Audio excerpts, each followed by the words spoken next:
Hello guys, it's me, Mayuk, from Mayuk channel, and today we are going to do something interesting. Normally in my videos I make cartoons about Indian mythology, but today we're going to talk or do a royal family trees series about Indian history.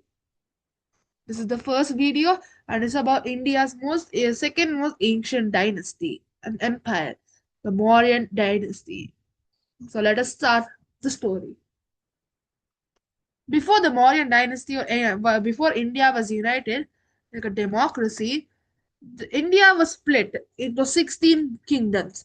These 16 kingdoms were known as Mahajanapadas. As you can see them on this map. Like we have Panchal, Kuru, Kashi, Avanti, Masa, Koshala, Mala, Anga, Vajji, Asaka, etc. Many of them. Among these, there were four Mahajanapadas that are superior or more powerful than the rest. They were Magadha, Kashi, Koshala, and Vajji. However, among all of these, Magadha was the most powerful of them all, as Magadha soon conquers all of the 16 Mahajanapadas. How? Let me show the process.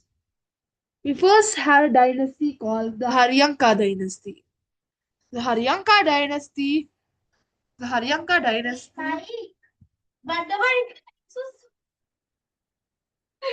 The Haryanka dynasty was founded by Ajatashatru. Ajatashatru was the king of Magadha. Magadha was one of the 16 Mahajanapadas, as I told previously, and Magadha decided to conquer all the Mahajanapadas. By then, there were only four left. Some left. Haryanka dynasty first conquered Koshala under King Ajatashatru. This is their empire. And then we had the Shishyanga dynasty. The Shishyanga dynasty conquered many things. It conquered Kashi, Anga, Vajji, Vatsa, and Avanti under the king, King Shishyanga. And then we have the most famous of these all cases, the Nandas. The Nandas were also had the same land as the Shishyungas, except their rulers were very bad. Starting with Mahapadmananda. He was a warmonger, didn't care about his people at all, and he was just a stupid king who was fat, ill bred, and hated by the public. And he also invaded many kingdoms, that one of them being a small kingdom named Pipalivan. And it is in Pipalivan where Chandragupta Maurya was born. He was the prince of Pipalivan kingdom. His father, King Suryagupta, was the king of Pipalivan, while Munadevi was the queen of Pipalivan. But after Chandragupta Maurya's father, Suryagupta, lost the battle against Mahapadmananda, which is very hard to win. He got imprisoned and his wife Muna Devi got turned into a slave. Chandragupta was a boy with so much talent. That's why Chanakya decided to take him to Takshila and train him to be a future emperor, which he did. Why? Because Alexander the Great, yes, that Alexander the Great, he was at the borders of India, invading lands nearby. He had already engaged in conflict with King Porus. King Porus was the earliest Rajput we have. Rajput being a son of a king. He was also the king of Gandhar. However, after Alexander the Great lost against Porus, in which his famous horse and his favorite horse, Bucephalus, got killed, he decided to go back, and his soldiers were very sad too. But however, he left satraps to take care of his empire. While these satraps were proving to be huge trouble for India. That's why That's why Chanakya decided to unite India. Like if he united Porus, Dhanananda, and the entire India, they could be more prepared for invasions like this. So Chanakya and Chandragupta went from king to king asking for support. King Porus definitely gave his support. Meanwhile, Dhananand, he humiliated Chanakya and told him to leave. So they decided that they needed more strength, and then after that they'll defeat the Nanda dynasty. However, defeating the Nanda dynasty was not normal words. They had 2 lakh infantry, which means foot soldiers, 2 lakh cavalry, which mean horse soldiers, 3,000 war elephants, and 4,000 chariots. That was a huge army for India back then.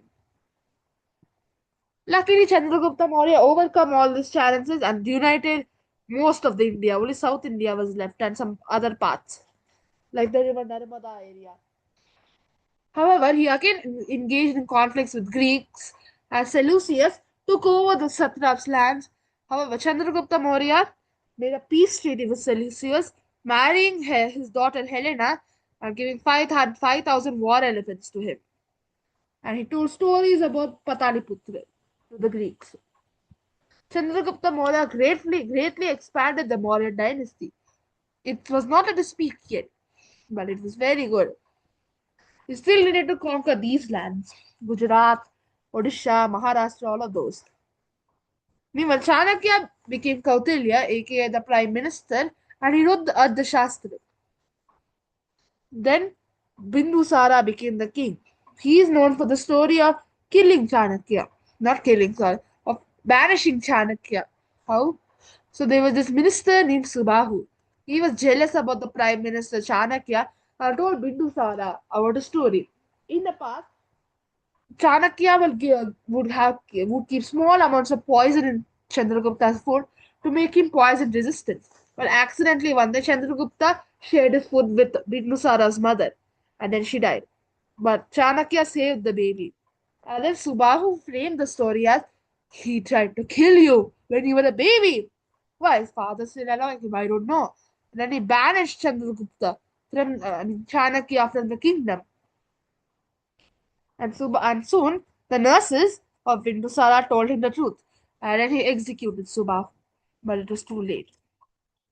Bindusara's son was Ashoka. He was the greatest Mauryan emperor. But some debate is there. It can be debatable between Chandragupta Maurya, who established the empire, and Ashoka, who brought it to its peak. There is still a debate about who had more challenges.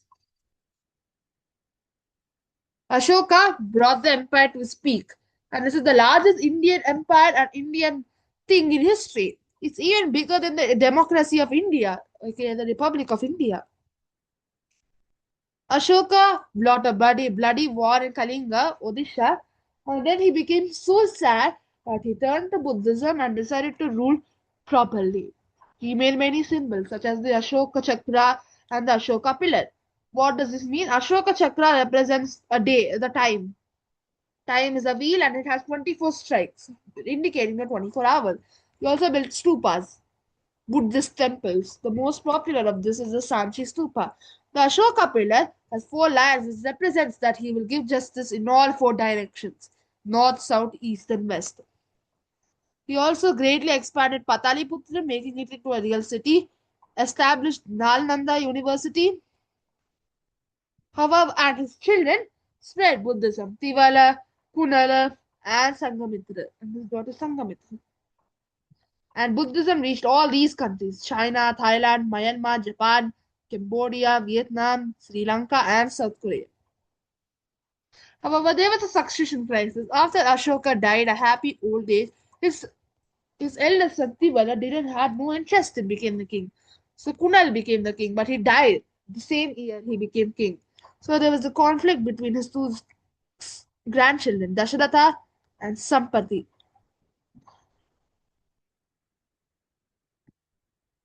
Dasharatha won because he was more senior, but then he died 12 years later. Then Sampati became the sole surviving heir for the empire. However, 9 years later, he also died, and soon the Mauryan Empire reached its decline age. By the time of its final king, King Brihadhrata, the empire lost so much land to the Bactrians, the Kushans, the Chinese, the Cholas, the Pandyas, the Sinhalese, and they were very weak now. The king Brihadratha was assassinated by his prime minister Pushyamitra Shunga, who established the Shunga dynasty. Then he was assassinated by the Kanva man, who established the Kanva dynasty. But these did not last long and did not have any power. Power will soon come in the form of the Gupta dynasty. That's the story we will see next time. If you want to help the channel, please like and subscribe if you want more videos like this. Thank you for watching. Please, as I told you, please like, subscribe, and share these videos with how many of you can. Bye.